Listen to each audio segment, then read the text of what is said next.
Hello everyone, welcome back to the channel. This is part 2 of 1940 when Britain stood alone in World War II. Price of Empire, timeline. It's a new channel. I just did part 1 and so this is part 2. So we're just going to get into it. The medicine Goering took during recovery from those injuries made him a lifelong morphine addict. Oh.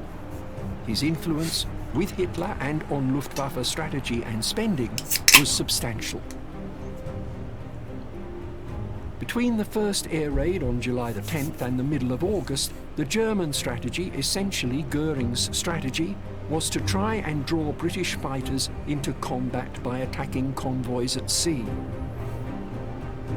On August the 8th, over the English Channel, the RAF lost 16 aircraft, but shot down 31. Over the next 3 days, German losses continued to be greater than those of the RAF. And on August the 12th, the focus of the battle shifted.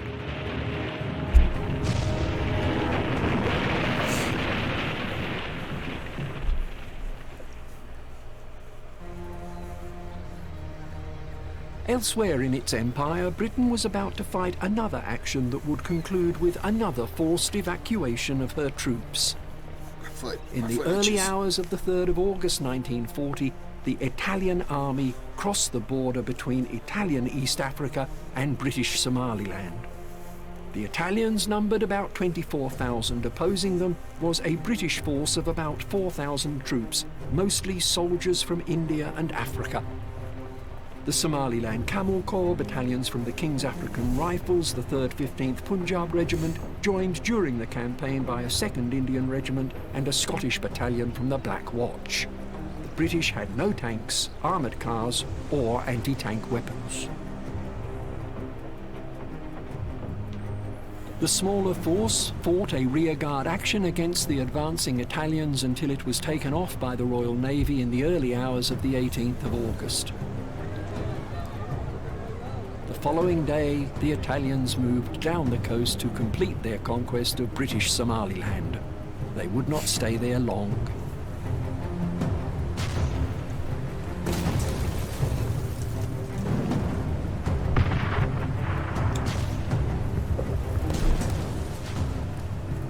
Of more lasting significance in the history books, the month of August was also the central and most famous month of the Battle of Britain.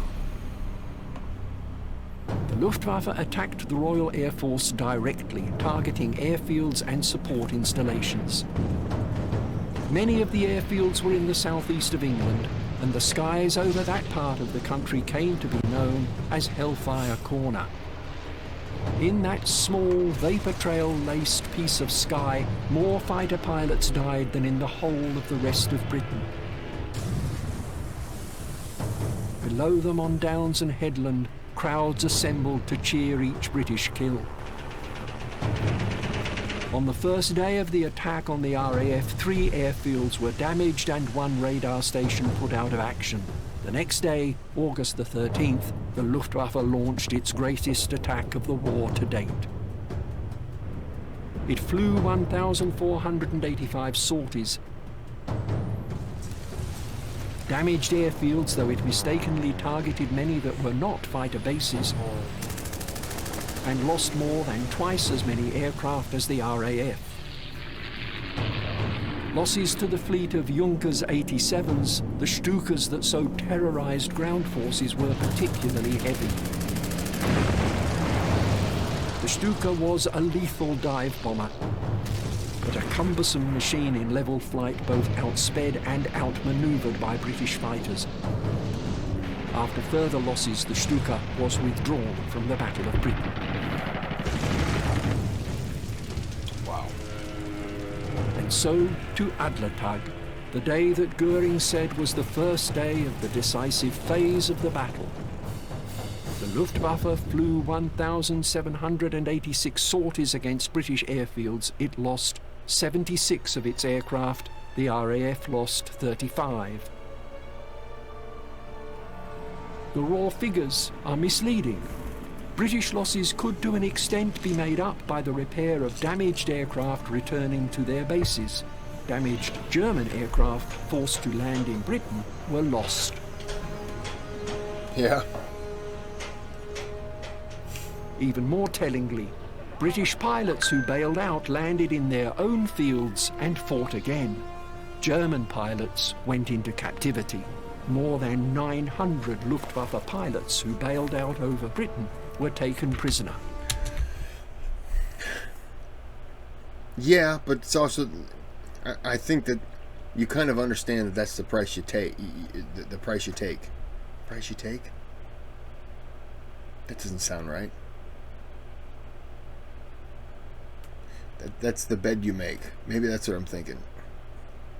If you're going to go over there and attack them, and you lose planes, and they fall into their hands, well, you got to account for that.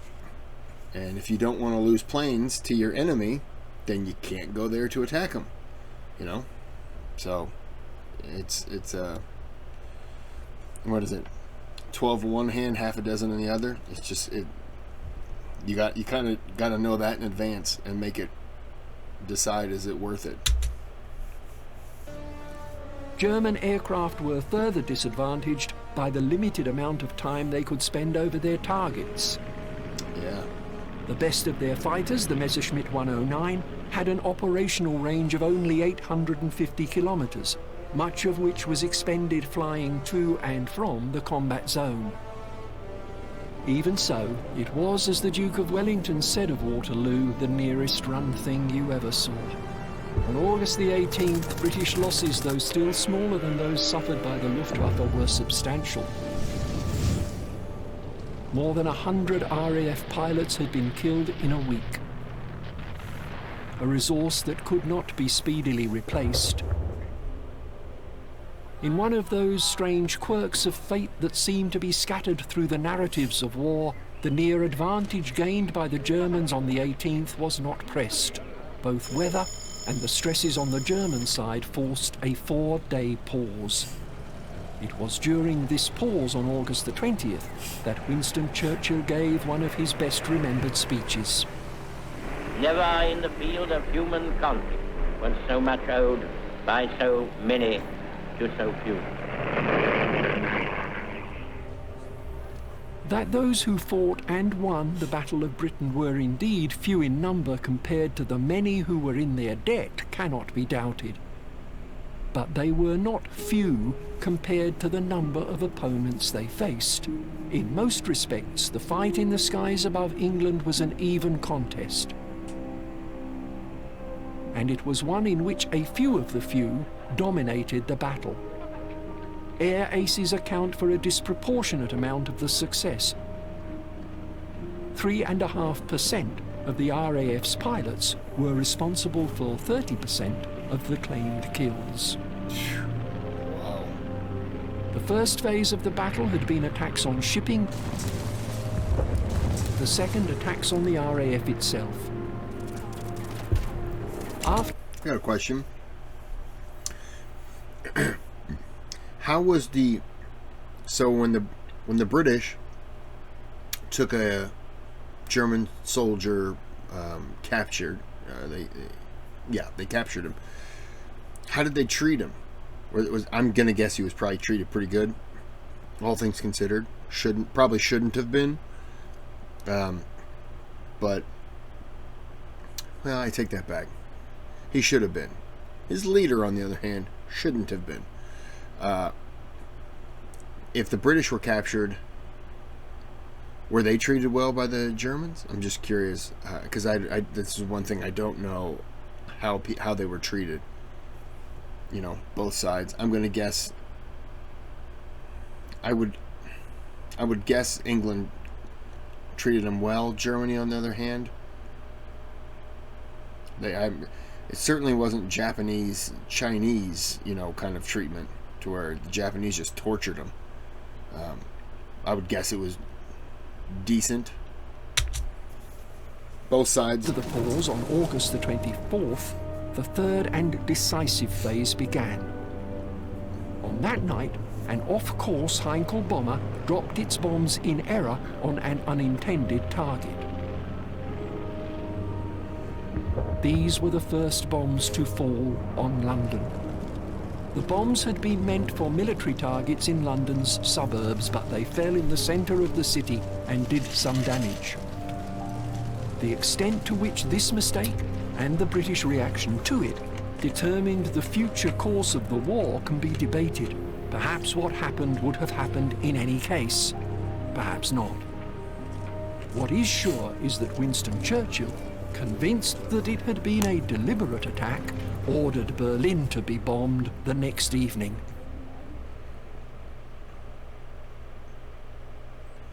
Yeah. The farmer's dog. They make and deliver fresh and healthy human-grade dog food right to your door. But here's the thing. This isn't your typical dog food kibble. And Yeah, I understand why. Mistake or not, you know. Now, Hitler did not want to destroy, let me say that one again, destroy, like I know he didn't want to destroy Paris, so I'd guess he didn't want to destroy London. The big cities, probably didn't want to destroy them. He wanted to leave them intact, so that was probably why he didn't, because I mean, he certainly could have. August the 25th, British bombers reached Berlin and inflicted minimal property damage. But the Germans were shocked. Hermann Goering had assured them that such a thing could never happen. But it did. And it happened again on the night of August the 28th, with buildings damaged and civilians killed. 2 nights later, a third attack occurred. In Führer Directive 17 of the 1st of August, in which he laid out his plans for the conduct of air and sea warfare against England, Hitler had specified his targets. They did not include civilian targets, but at Clause 5, he did say, "I reserve to myself the right to decide on terror attacks as measures of reprisal." He now exercised that right. On September the 4th, he promised, "When the British Air Force drops 2 or 3 or 4,000 kilograms of bombs, then we will in one night drop 150, 230, 300 or 400,000 kilograms. When they declare that they will increase their attacks on our cities, then we will raise their cities to the ground. We will stop the handiwork of those night pirates, so help me God." The next night, London was attacked, and 3 days later, on September the 7th, 1940, and for 57 consecutive nights thereafter, London was bombed. This was the final phase of the Battle of Britain. They called it the Blitz. Thanks to the Anderson shelter, we're quite safe. I think he dropped a couple of bombs on us and it shook the shelter like very hell. But when I heard the 4 boys talk to me, I was quite contented. So far, I was thankful. Young women in boiler suits wearing tin hats patrolled the streets of the capital, blowing whistles and shouting, "Turn that bloody light off!"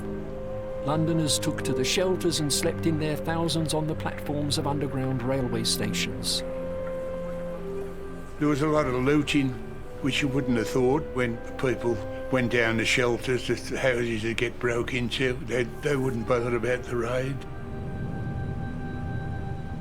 Searchlights lit up the night skies, and anti-aircraft batteries kept up the tumult of ack-ack against the fleets of bombers overhead. But it was all largely show. The searchlights, some suggested, mainly helped the bombers find their targets, and the anti-aircraft batteries are calculated to have downed 1 enemy aircraft for every 30,000 shells fired. Jeez. September the 7th, the night of the first major bombing raid on London, was a high tide in the English Channel. It may have been this, so suitable for invading ships and possibly other intelligence received, that caused the alarm to be sounded. Troops standing on the defensive throughout southern England received the code word warning that the invasion of England was expected within 24 hours. Perhaps surprisingly, at the time of the greatest threat to the realm and king and country, the code word was the name of a regicide, Cromwell. But the Cromwell alert lapsed and no invasion came. The bombing offensive continued. About 15,000 Londoners were killed during the Blitz and more than 250,000 made homeless. Buildings that were damaged included Wren churches, the Houses of Parliament and Buckingham Palace, London home of the King and Queen. My dad was born in London in 45, and the house that they were in got a shock from one of those bombs going off, and the fireplace has a giant crack across the, what you call that, the mantle, the top of the fireplace. It's dislodged a little bit, and it's when they went back in 2004, it was still like that. So yeah, it was crazy. On September the 30th, the Luftwaffe flew its last daylight raid, continuing thereafter to attack by night. Oh no. Killed the mannequin. The British government commissioned polls to test the mood of the population and found that 80% remained confident of a British victory. The raids grew smaller. The British officially marked the end of October as the conclusion of the Battle of Britain, although London continued to suffer heavily. On November the 14th, the attack on Coventry marked a new phase in the German offensive. Birmingham, Bristol, Southampton, Sheffield and Liverpool were all targeted in November, and British civilian deaths for that month exceeded 4,500. Now, was England still bombing Berlin at this time? They just weren't dropping as many, you know, where they were still, because they were causing it. They were not causing it, but Germany was reacting to it by upping it and upping it and upping it. England had to have continued, right? Because otherwise, if they weren't doing it, then I would think that Germany would stop. So by now, Britain's bomber command was raining equal, if not greater, destruction on German cities, as we shall see in a later episode. Never mind. Question answered. The last night of the Blitz on British cities would not be until the middle of May 1941, when Hitler needed all of his strength elsewhere for the invasion of Russia. A world war will always draw our attention across the map as things of greater or lesser significance occur, all of which are bricks in the same edifice. The autumn of 1940 is, in most histories, the story of the Battle of Britain. But history needs peripheral vision. On September the 6th, 1940, the day before the first major bombing raid on London, King Carol of Romania, a great-grandchild of Queen Victoria, abdicated, leaving the country in the control of another fascist leader, Ion Antonescu. On September the 11th, Hitler sent army and air force reinforcements uncontested into Romania to protect the Ploesti oil fields, the only significant oil wells in Europe. This also placed the Wehrmacht in a forward base for operations against the Soviet Union. But why was Hitler turning his back on the invasion of Great Britain? Führer Directive number 16 of July the 16th, 1940, setting in motion preparations for a landing in Britain, had stated, "As England, in spite of her hopeless military situation, still shows no signs of willingness to come to terms, I have decided to prepare and, if necessary, to carry out a landing operation against her." If necessary. How could it not be necessary? only 3 days later, in a speech delivered to the Reichstag and broadcast around the world, Hitler said, "From London, I now hear a cry. It's not the cry of the mass of people, but rather of politicians, that the war must now all the more be continued." Hitler said, "In this hour I feel compelled to direct yet another appeal to reason in England."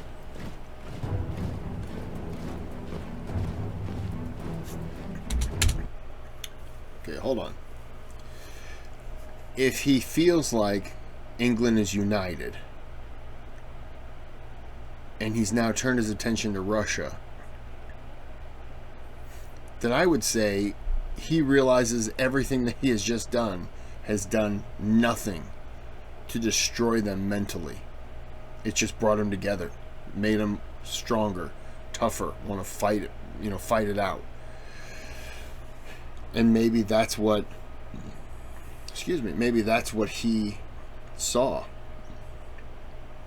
Maybe that's why he turned his attention to Russia. He was going to do it anyways. So if he says, oh, they need to change their mind and come to the table, why? They didn't break, and that's why. And I think that was what he was expecting. I'm going to go ahead and end this video here, and then we'll come back and we'll do part 3. We'll wrap this video up, which has been pretty good. Like and subscribe, or you will not have a good day and a good night.